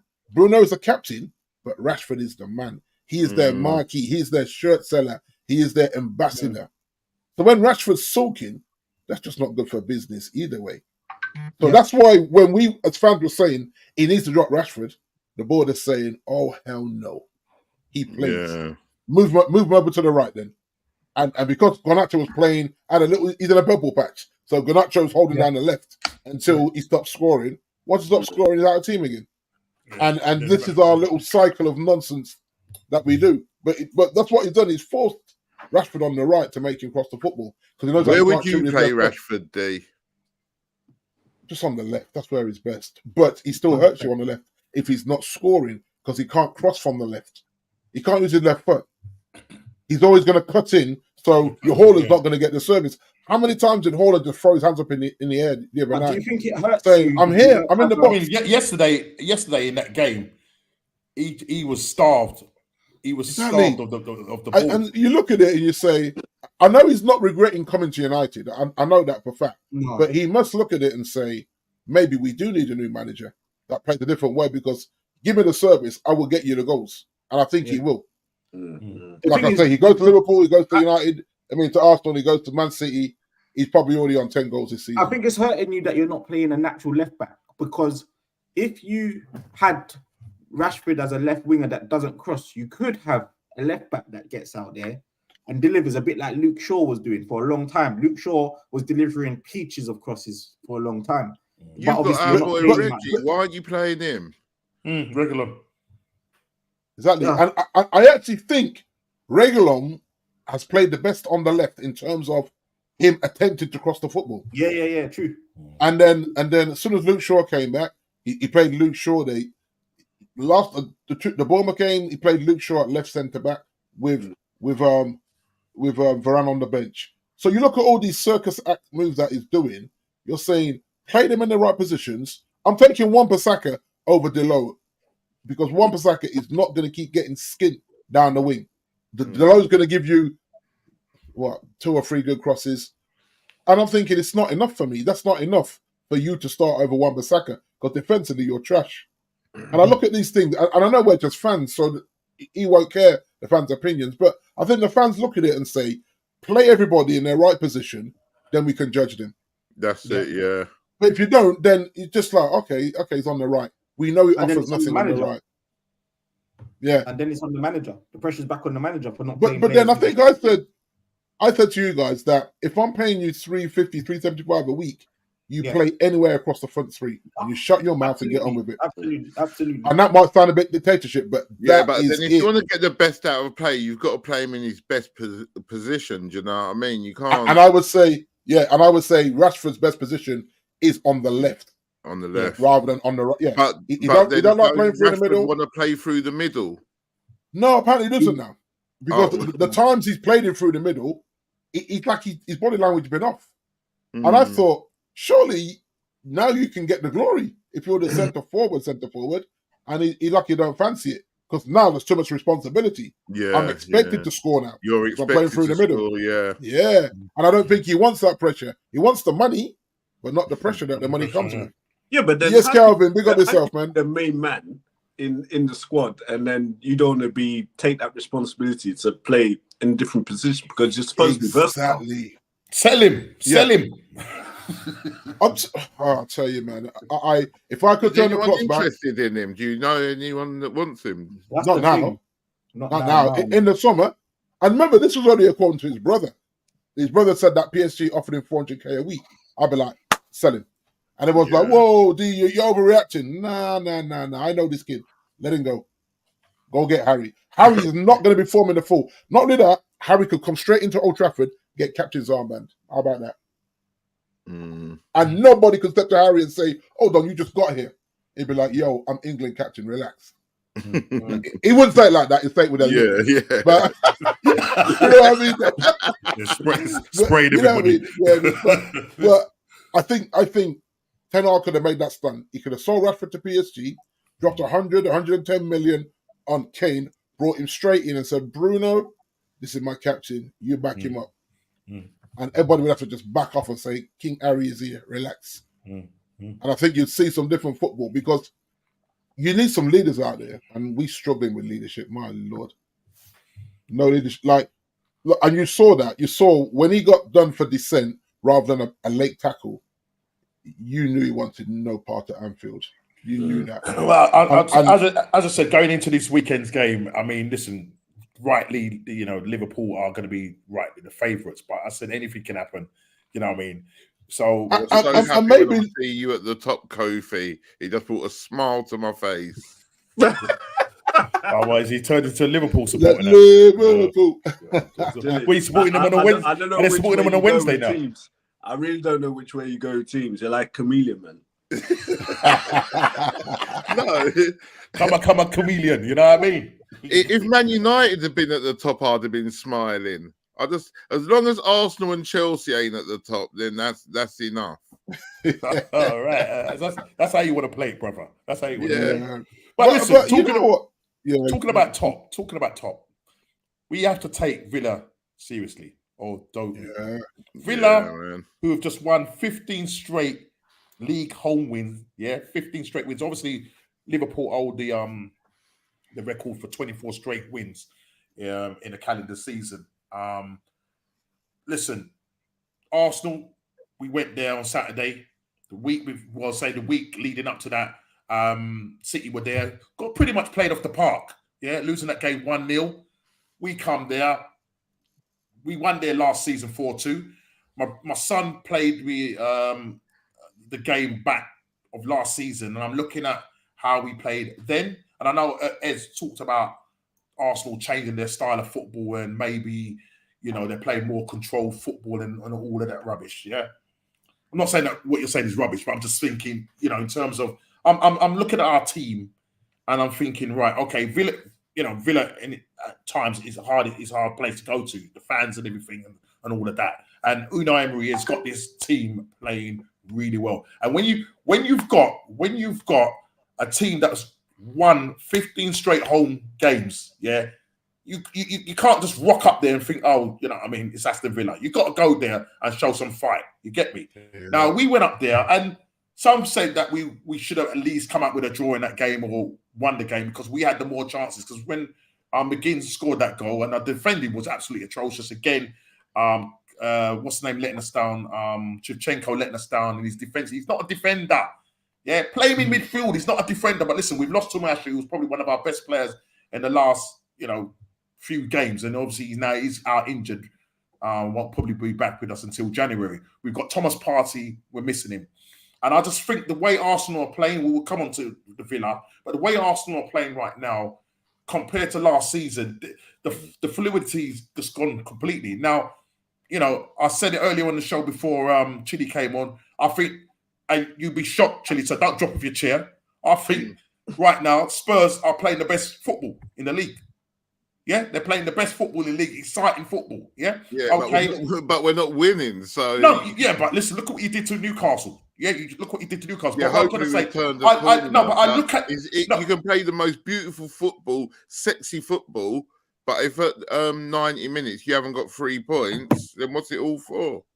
I'd rather play ugly and win than play beautiful and lose or draw.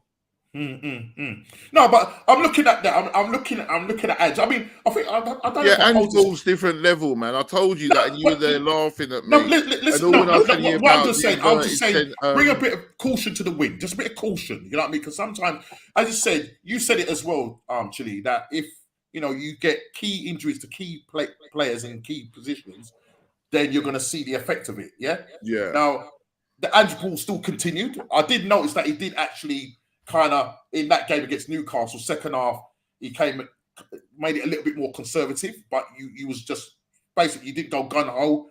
You saw the game out and you convincingly slapped Newcastle 4-1. Do you know what I mean? They get them getting their consolation goal. But the football that I'm seeing from there, and I'll say this question, I put it all in, maybe not more say Liverpool, but if Ange was to take over your club, Chile. Yeah. Not Chile, sorry, Ez. Yeah, or D, your club or my club. Do you think that one you would see? Because the football that I'm seeing, it's good football. I'm not gonna lie, it's good football. I hate to say, I need to go wash out my mouth with some soap, but how do you think that he would fare with your teams if he was to take over your teams? I'll tell you how. No, I wasn't asking you. I wasn't asking you. Listen. At Arsenal, he would do well. Man United, not so much. Chelsea, he would do well. And I say that I kind of agree with that. That's interesting. You say that. And and Ez, before you come in there, Chile, why would he do well at Arsenal? Why would he do well at Chelsea? But why won't he do well at Man U? Because you've already got the foundation to play Ange ball. You've just got to decide to do it. And your very good point. Your defense is quick as well, whereas Man United not so much. And you've got to have a quick defense to play Ange ball. And it's the same with Chelsea. Yeah, true. It's very true. I agree. I think that the players at Chelsea probably will prefer that to cover up some of the bits that we're not. I don't think we're the best defenders. But they are quick. All of apart from Thiago Silva. But if you look at the younger ones like Reece James or Gusto, and you've got the centre back Colwill, that's very quick, and some of the other ones as well that Disasi ain't too bad with speed because he plays right back for France sometimes. So it's kind of like, I can understand why especially with the players like Enzo and them man that want to keep the ball, Palmer, Sterling that's come from a City team, you kind of can see that being, and the others that are not so that way, they're dying for some structure. So yeah. So I see Chili's point. I think I would die though with some of the defensive element of it because I know that's listen, when I watch Tottenham, right, and I'm looking at the way they bring the ball out of the back, and you see what happens, yeah. So the ball's played out for is it Vicario, the keeper, yeah?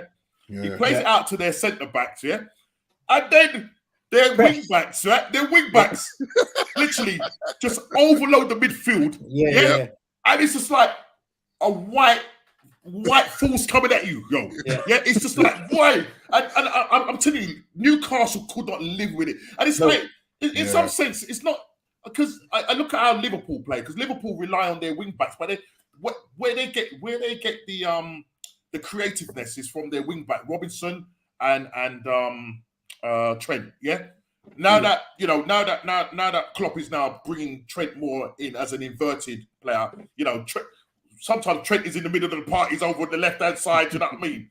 But no, can you remember when Klopp first came in and with the players he had, like we were all like a red, coming at everybody, and team couldn't handle that, but he's had to change that completely. So all right. So why is he changing that? What's the reason why he's changed it? Is it because he was too open? No, I mean it was the fitness of the players, injuries as well. I mean he was really putting them at their paces, and you were seeing a lot of injuries to players. I mean, what I was going to say, can you imagine Liverpool and Tottenham going at each other? But they did actually, because Liverpool obviously lost that game. Very controversial. Who won that game? Oh yeah, shut up, mate. but I'm just saying is that there's a pattern of there's a style and pattern of football. You can see that with Tottenham. They're gonna concede, but I'm telling you, more chances than anything, they're gonna score first. Yeah, because or they'll just outscore. That's the kind of thing. It's like we don't mind conceding a few. I think that's the mentality behind it. Yeah, that's what I'm saying. You score one, you score two, we score three. You know what I mean? That's Liverpool for you. That used to be Klopp ball, yeah. But Klopp realised that's not sustainable in the Premier League. So that's why he went out. And so is Ange ball sustainable? I think if we get young fit players. Like that Pape Sarr, that brother can run. Yeah. And Basuma is important. He's looking like a new player. I think for me, my club, I think because the way we played that expansive football last season, we was just getting that ball through the lines really quick, no messing about from back to front. And I think Partey was obviously key to that as well. We've lost Partey out of injury, so like yesterday, we played our fringe players, and the game was it was a bore fest. Yeah, it was a nothing game though. So I get that, but sometimes, I hear that but sometimes you want to see some more from your players because at the end of the day, Bayern though they were in the same position as you, and look at the team they put out against. Yeah, fair enough. Very strong team, yeah. Yeah, but you have to know, Chile. That was personal. But they didn't even come out of second gear. No. But yeah, true. They had a bad loss on the weekend, so I think Tuchel would have rested some of them, man. Tuchel would have rested some of them, man. But as a punishment, they had to go. You're playing. Yeah, you man would have had a day off. Can you believe it? Can you believe it? Tuchel said, "You see, don't you ever lose like that again." And for your punishment, listen. For your punishment, I want you to go to Man U and beat them, get them out of the tune. But did you see the fluency in which Bayern Munich created that goal? It was like pop, and then the team just went into Kane, and Kane was like, you know what? Who did he give it to? Apparently, McTominay was. I don't know if he was at fault for the goal. And it just sort of kind of lines up with the question that Calvin's asked. He says, "Do you think this is to you, D? Do you think that Sauce could be a future captain, or does he keep because he's obviously keeping out Eric keep bailing out Eric Ten Hag?" Listen, Calvin. If this guy becomes my captain of my team since I'm 54 years old, right? I've supported United since I was 7 years old. if this guy becomes my captain, boy, I don't even know. Would you go to Old Trafford and wave a protest? I would, yeah. I think I would. Like under no, you have to remember, right? This guy cannot start Go and get a in drink. Go and get a midfield drink first. Go and get a for Scotland. Scotland, you know. If we were talking Arsenal, Man City, and Liverpool, okay, but he cannot start in midfield for Scotland. How the heck is he going to be a Man United captain? Come on, man.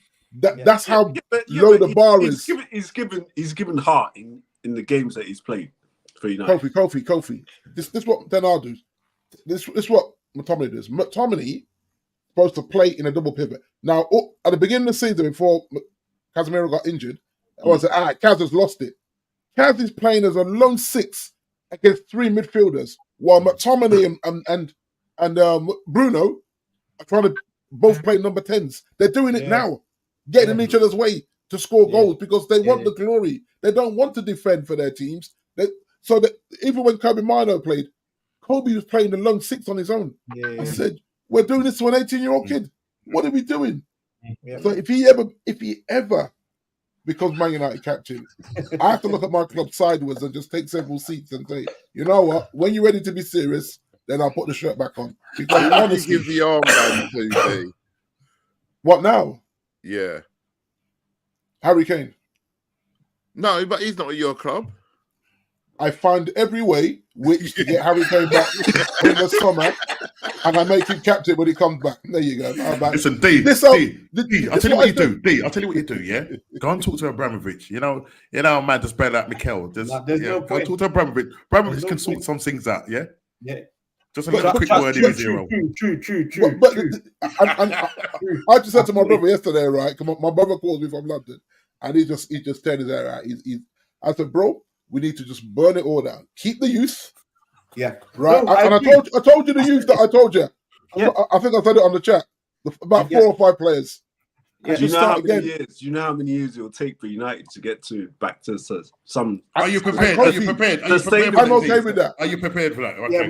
Yeah. I'm okay with that. Because you have to remember, I remember under Ron Atkinson and all that, where we're just barely winning an FA Cup every now and again. You know what I mean? I'm used to being crap. So it's not like, it's these younger players that are 20 years old and under, who had the Fergie time and all that. Like, they don't know the dark times. We are in dark times now. We are so far behind. These young players now that in the club, they think they're bigger than the club. They think they're better than what they are. I mean, can you imagine your club? Yeah, your club. The 2000s, the 90s playing now, bro. No, but if you look at it right, like if, the striker Haaland, Kobe Mino, Ahmad, these are the ones I'm keeping. Ahmad, even Garnacho. Garnacho, right? Yeah. And then after that, I think me and Jason agreed. After that, the rest of them can go, even if it's 2 or 3 at a time. You know what? You're right. 2 go, 2 coming. Before you know it, you got them 4 youngsters and a bunch of brand new players that are not all on 350 plus a week and 300 a week. You cut the wage bill, you get the discipline back, and you let them earn these bonuses. And what's them did it? Norm. Arteta did it. Lacazette, Ozil, Aubameyang. He got rid. Yeah, and the club. There's no forwardness with these players now. All these big earning players hurt us. As you say, I'm trying to think, man. I think you swallow some pride as well, and you bring De Gea back, and you sit Onana down and say, "Watch." And no, allow it. In the summer, you go get me Diego Costa. There you go. But Onana, I'm serious, man. We're Man United. A lot of the Man United fans are coming out and saying Onana has cost you the Champions League. He has. Unfortunately, he has. He's conceded 40 goals. You know what? It's very hard. Can I just say this, D? 15 goals conceded. The worst ever, any no? Worst ever in history. 4 points. Yeah, that's the worst English team I mean, Champions League. This is how far Man United have fallen. You're breaking records. It really is. And the thing is, right? Had never won an OT before. OT, right? Ever in their history. Yeah, in their history. But I look at this, right, and this is where Ten Hag is on that thin ice for me. I'm not saying firing, but here's a thin ice for me. You brought a goalkeeper. He's the Turkish number 1. He plays every international for Turkey. He starts every game for Turkey. Yeah. That's on our bench. He hasn't even played a Carabao Cup game. Come on, man. What are you doing as a manager? Do you think you'll get a chance in the? Do you think you'll get a chance in the FA Cup? If he doesn't, he should leave. Yeah, 100%. And He you know should leave. what? In January, he said, "I'm out." You know what? If we get rid of Ramsdale, we'll take him. Because all this nonsense, I want to see him, though. All this I know, I'm so saying, but how can I do the goalkeeper that hasn't played all a this minute? nonsense with Ramsdale and Raya, it's a madness. Yeah, I don't understand That's it. another show. That's another show. I ain't gonna even go into it. Yeah, but this is my thing, right? After the second Champions League game of mistakes, you just got to say, Andre, you know what? I got to tug you, my guy. You're my guy. I brought you in, but get your head straight. I'm going to have to play this guy. Otherwise, these fans are going to lynch me. They're going to come and mash up my yard or something. And he's so stubborn, they just kept throwing him to the Lions then. And I was just like, I don't get it. You've got a number 1 goalkeeper for his country sat on the bench. Not a backup. He can, and I'm saying, give him a go. That's all I'm asking for. He ain't done it, no. The whole season. I mean, just the whole way Ten Hag has gone about managing the players, yeah? You know, he doesn't, he's obviously falling out with Varane. All of a sudden, Varane now is playing. The game, you see that? He's setting Varane up for Liverpool. He's setting him up for Liverpool. Right. And this is my thing. I'll be like, I've been sat on the bench nearly 5 weeks. And now Liverpool around the corner. Now it's like, yeah, you're up, big man. And he's keeping them on the bench because of tactical reasons. I am calling in sick on Friday morning. I am. I'm shameless like that. I said, boss, listen, man. Boy, I don't know why yet, man, but I cannot get out the front door. My stomach is ready for fun. I know you got Liverpool of the week. Listen, man, play. You got Luke. Play Luke and Johnny. Yeah, man. I'll see you maybe Tuesday, boss. Luke is injured now. He pulled his hamstring, didn't he? Yeah. What? Again? Yeah, done his hamstring. Yeah. That is hamstring. Ed, you can't make it up, bro. so that wait. On that note, Reece James Number is out for 3 months. Reece James is out for 3 months. Oh, it's time, Ed. It's time to sell this brother. It's time to cash in. Injured. Cash in. Oh, that's wild. 3 months, He's been injured. Bro. He's been injured for 2 months already. 2.5 months already this season. Same as Luke Shaw. It's not working out. Luke Shaw. This is his 20. I think this is Luke Shaw's 23rd or 24th injury. Yeah, it's time for him as well. I looked at that, right, and I thought he just come back. So he was off for nearly 2 months. Yeah. Come and played 3 games, third game, injured again. But hold on a minute. What's going on then? Because concerning injuries, yeah, I think this is an elephant in the room this season. You've got Van de Ven over and Maddison over at Tottenham, big ones, and there's probably more Tottenham, but these are big ones, yeah. At Arsenal, Timber, that's a massive one because he's going to be crucial for you. He looked like he's going to be a shoe. Yeah. You've also got Partey over there. At Chelsea, oh my God, where do you start? Nkunku, Fofana, Chukwuemeka, these are big players for us, you know. So Reece James and Chilwell. Chilwell's out for us as well. He's been out for the last 2 months. So Man United, you and Newcastle. What's going on in the Premier League with the technology we have and these injuries not being prevented? Because it's not like it's come from a bad tackle or something. These men are pulling up and saying, that's me. But if you look at it, right, I think everyone is trying to play this high-pressing football, right? So what they're doing, they're overtraining because you need to be mega fit to do that. So these guys are overtraining with the cardio side of it, and then coming into games and expecting to press so high.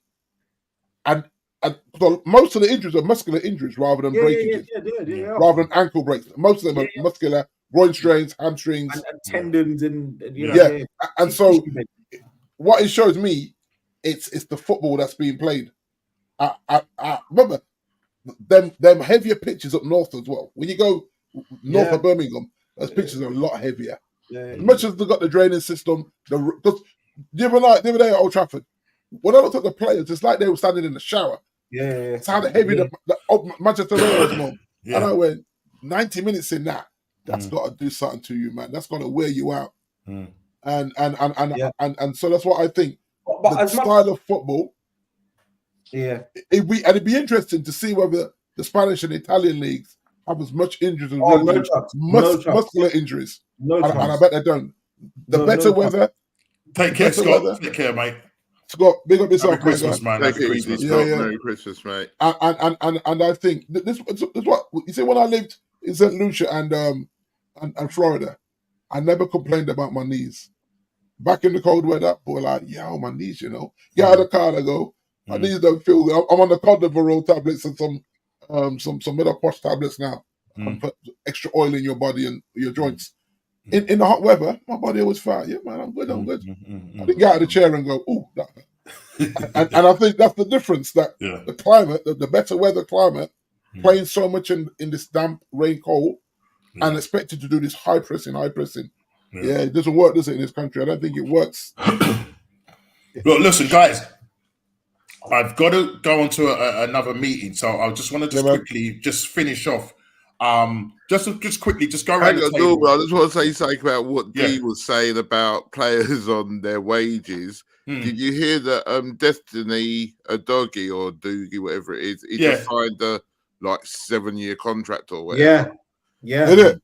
Do you know just before they changed the rules as well? What's his wages? Do you know what his wages were and what they've gone to? No, I don't. No.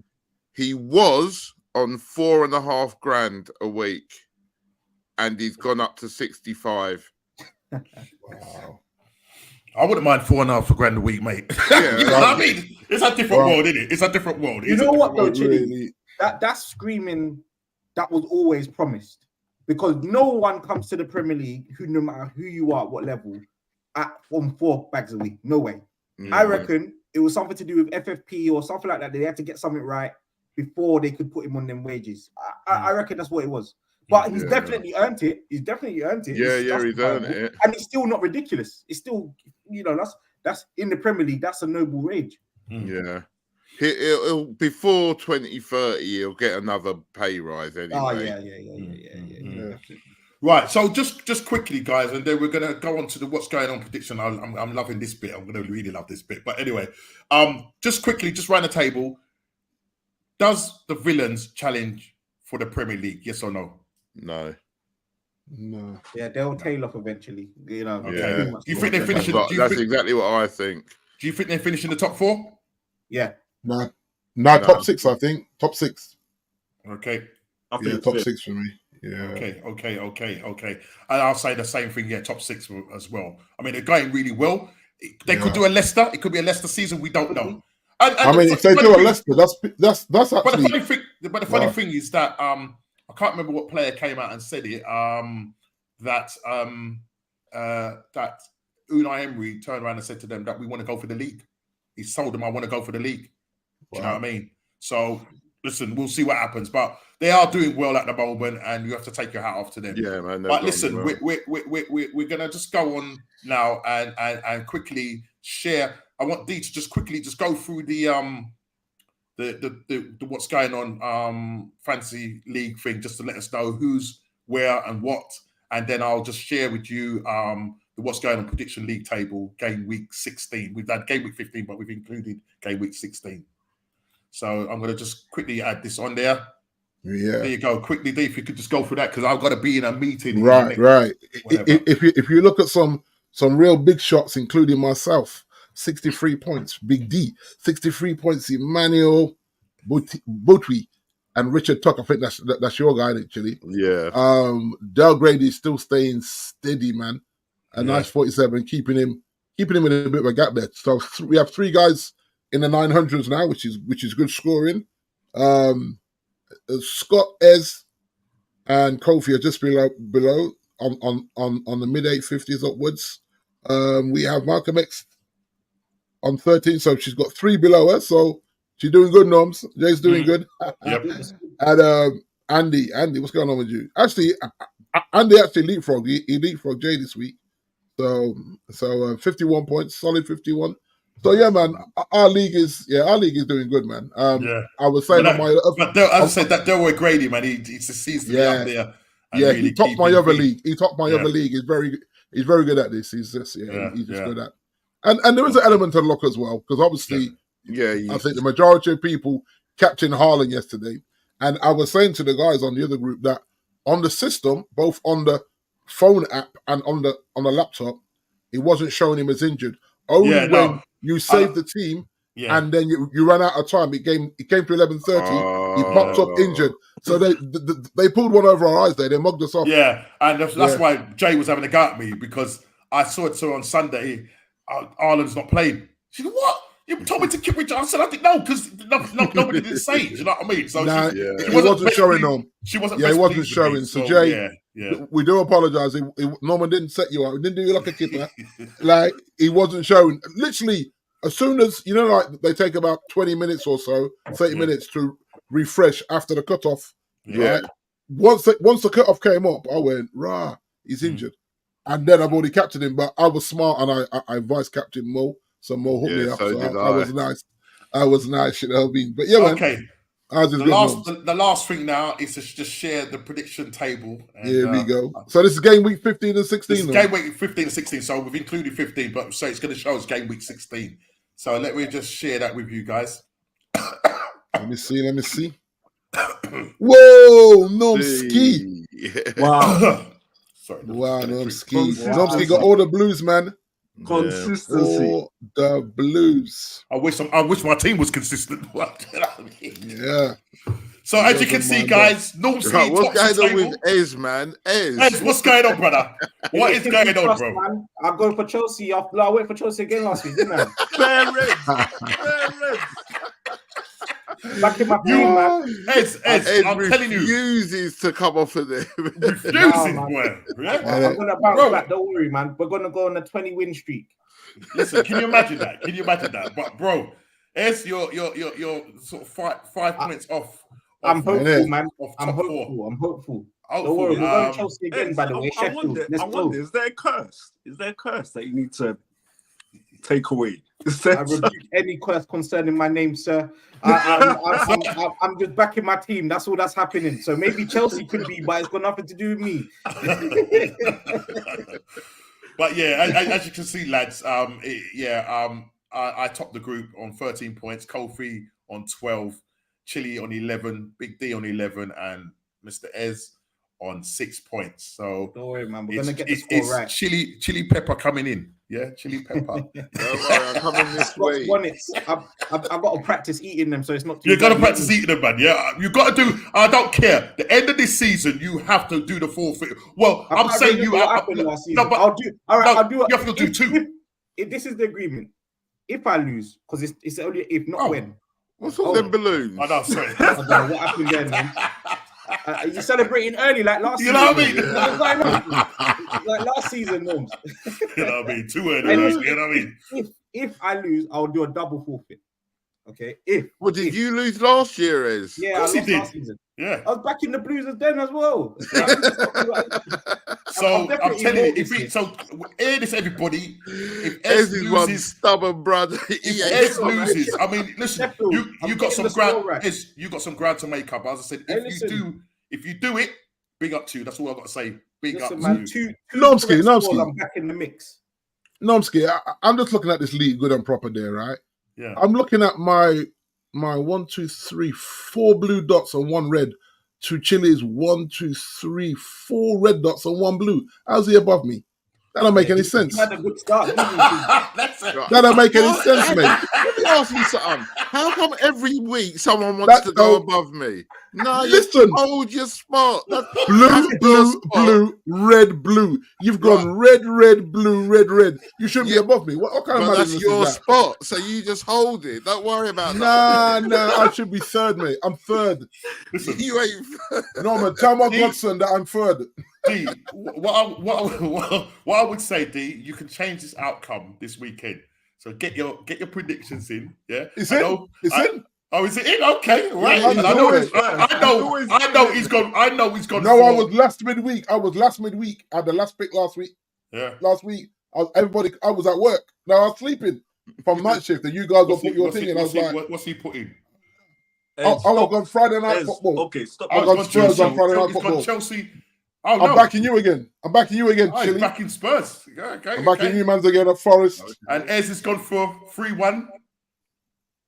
I'm telling you now, Ez, Chelsea. if that is a draw, anything less than a win, Norman, it's 3-1. I've warned them already. I've already sent Poch a message on Instagram. Yeah, I think I might back my team this weekend. I think I might. I'll have a think about it. I'm gonna have to look through the rest of the fixtures and stuff like that. But yeah, at the moment, I'm gonna be tactful because I need to keep that. I need to keep that top spot. You understand? But D could have been on 13 points. Only for Liverpool. Yeah, because you get the goal disallowed. The goal disallowed. Yeah, I said 3-1. You know, and Liverpool scored and made it 3-1. Yeah, I'm why you're sitting fourth and not third. Nah, but I still got the result, bro. I got the result right. That counts for everything, mate. He was a no score, man. There was no points. There was nil plus. Yeah, so listen, guys. Thank you so much for especially the people in the chat. Thank you for staying with us. You know what I mean? It's been a fantastic show. Big up yourself, please guys, in the chat, hit man. that like button, subscribe, and share if you are new. And we go again next week. We don't know what the week is going to be like. Hopefully, Arsenal can go and play some decent football. It is a tough game. It's Brighton at home, and then we'll still be sitting top of the league. Don't worry. Trophy. I did a favor, right? If you man get to 4-0, just pull up the handbrake, bro. Just please, we beg you. Because we are already in a minus whatever goal difference. I'm so gonna be satisfied. Just pull up the handbrake, mate. I'm gonna be satisfied with a 2-1 because things are gonna be a little bit different. Okay. So is that going to be your prediction? Is that the one that you're going to be putting in, or are you going for somewhere else? I don't know, because sometimes when I go for Liverpool, they don't turn up for me. Okay. We'll see. Okay, we'll see. Man's keeping it close to his chest. He doesn't want to let nobody know. You know what I mean? I can see you're feeling a little bit perturbed by the fact that I'm above you, Cove. So don't worry. I've got to think out this one carefully. You know what I mean? Because it could change. The table could change because if any one of us three, I won't. Sorry, Ez, but even if you get it smack bang on, mate, you're still going to be fifth. It's a long season. Chili sauce coming. That's right, Ez. Chili sauce coming from the Chili Tottenham man. If Ez gets it this week and next week, he could be top. And listen, if I don't finish bottom, it'll be better than Chelsea winning any cup this season. But on that note, people, have a good week. We go again. Take care. God bless. And please hit that like button, subscribe, and share if you're new. We're out of here. Take care. And I've got to go to a meeting. So see you later, people. See you later.